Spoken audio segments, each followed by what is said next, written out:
Picture this: a dimly lit basement, cables snaking across the floor like veins of a living, breathing machine. The hum of cooling fans fills the air, punctuated by bursts of laughter and the rapid fire clatter of keyboards. In the late 1980s and early 1990s, this was the heartbeat of gaming culture, the LAN party. Back then, gaming wasn't just about pressing buttons, it was an event. Players would haul their massive CRT monitors and desktop towers to a friend's house, connecting their machines with tangled webs of Ethernet cables. The games, Doom, Quake, and Duke Nukem 3D titles that defined an era. But it wasn't just the gameplay that made these gatherings legendary. It was the thrill of competition, the unspoken alliances, the midnight pizza runs, and the occasional taunt when someone's screen flashed, game over. These sessions weren't about anonymity or distant online chats. They were raw, personal, and electric, a shared experience where every victory felt sweeter because you could see your opponent groaning just a few feet away. LAN parties didn't just create gamers, they forged communities, laying the groundwork for the multiplayer phenomena we know today. But what made these gatherings truly unforgettable wasn't just the games or the camaraderie, it was something much deeper. A mystery was brewing, a question lingering at the edge of every player's mind. Why did some games seem to have a mind of their own? Why did odd glitches or eerie moments occur, even when everyone was playing by the rules? The answers, it seemed, were hidden in the code, and they would lead to some of the most chilling discoveries in gaming history. The turn of the millennium brought a seismic shift in the world of gaming.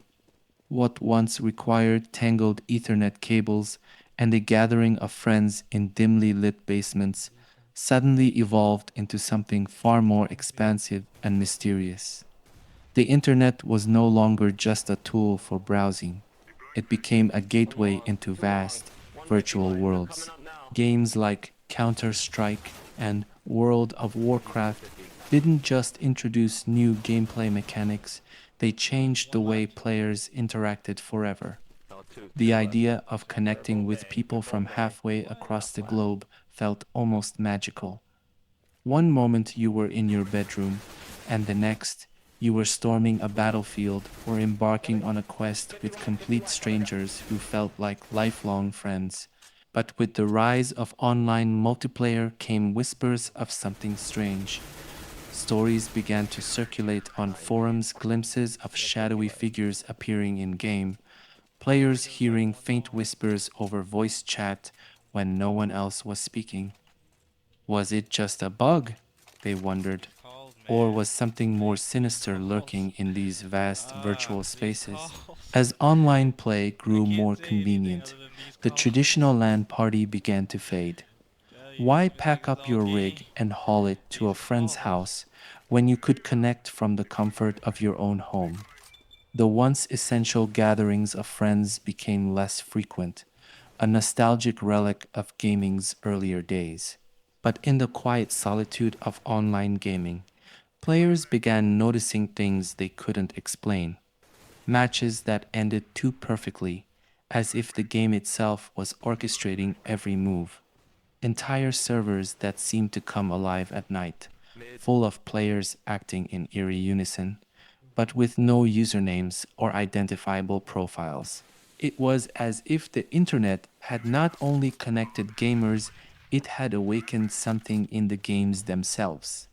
Something that no one could see, but everyone could feel. And it was just the beginning.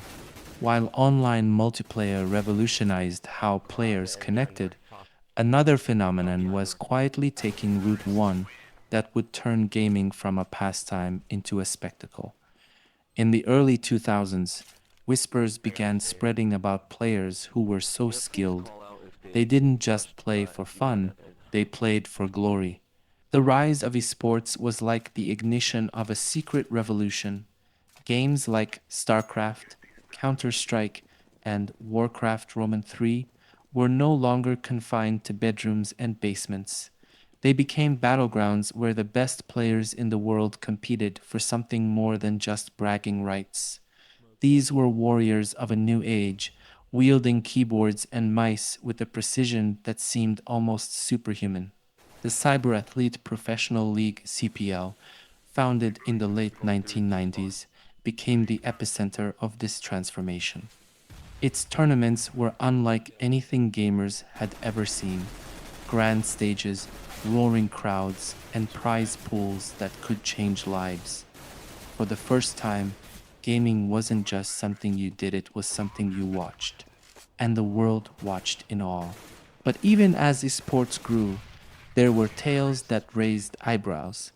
Stories of teams that played with an uncanny synchronicity, as if guided by an unseen hand. Matches that seemed scripted by forces beyond the players themselves.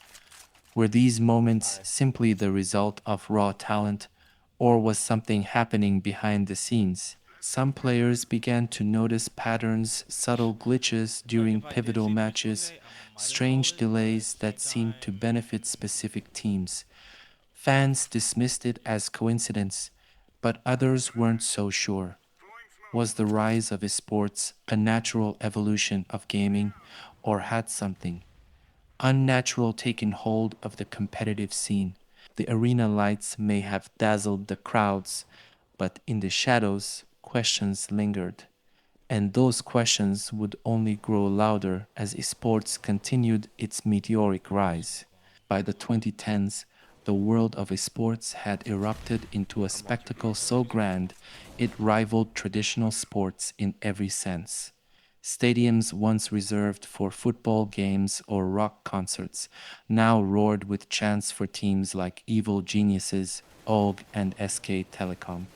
Events such as the International for Dota 2 and the League of Legends World Championship weren't just tournaments, they were events, offering prize pools worth multiple millions of dollars. Streaming platforms like Twitch transformed the way fans engaged with the scene. Suddenly, anyone with a gaming rig and a dream could broadcast to the world, turning ordinary players into celebrities. The best gamers became household names, their skills dissected in slow motion replays, and their strategies studied like ancient battle plans. But even amidst the glitz and glamour of this esports explosion, unsettling rumors persisted. Accounts from players whispered of matches where their inputs felt off, as if their controls were slightly delayed or overridden. Spectators sometimes noticed eerie synchronicities in matches game, breaking plays that seemed too perfect, almost preordained. The platforms themselves weren't immune to suspicion. Streamers reported moments where their broadcasts would glitch, showing fleeting images they swore weren't part of the game. Some dismissed it as technical issues, but others wondered if something deeper was at play, something woven into the very infrastructure of esports itself. The esports world, with its massive arenas and screaming fans, felt invincible. But beneath the surface, an unease lingered, as if the games had taken on a life of their own, pulling the strings in ways no one could quite explain. And with every perfectly timed play and inexplicable glitch, the question grew louder: who or what was truly in control of this billion-dollar industry? As esports reached unimaginable heights, the spirit of LAN parties quietly endured, refusing to be forgotten. Events like DreamHack, once a small gathering in Sweden, grew into global festivals celebrating every corner of gaming culture, including the cherished LAN competitions. These gatherings became more than just a place to play, they were a living museum of gaming's roots, a nostalgic nod to the basements and garages where it all began. Even today, the echoes of LAN parties can be heard in the resurgence of local gaming cafes and grassroots tournaments. Players seeking face to face connections are rediscovering the magic of being in the same room, feeling the tangible excitement of shared victories and defeats. The camaraderie, the competition, the late night snacks, those experiences still hold a powerful allure. But here's the question: as gaming continues to evolve, from the intimate connections of LAN to the global phenomena of esports, what lies ahead? Are we moving closer to the games, or are the games becoming something far beyond our control? What do you think? Do you believe the spirit of LAN parties will remain, or will the relentless march of technology erase these roots entirely? Share your thoughts below, and let's keep this conversation alive. Don't forget to like, subscribe, and hit the bell for more deep dives into the mysteries of gaming history, only here on Joystick News.